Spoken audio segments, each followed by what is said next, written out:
Hello guys, আসসালামু আলাইকুম। আমি আছি একটা ফ্যাক্টরির ভিতরে। এই যে ডাইং মেশিন, কালার কাপড়, কালো ব্ল্যাক কাপড় ডাইং মেশিন, ওয়াশিং মেশিন চলতেছে। এটা হলো স্কুলার মেশিন। আর আমি এই যে কম্প্রেসর মেশিনের কাজে আসছি, এই কাজ করতেছি।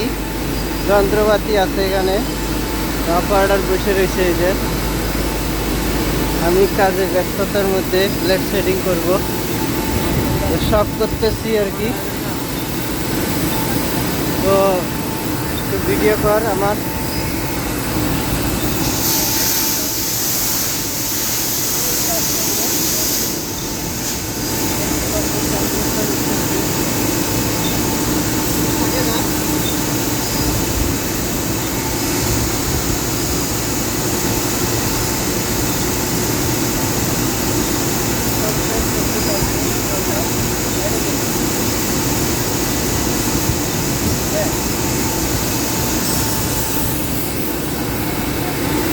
আছি নারায়ণগঞ্জ,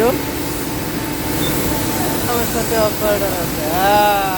এই সুন্দর, এই ভালো লাগতেছে। মেশিন সেটিং এর কাজ চলতেছে, চলবে ইনশাল্লাহ।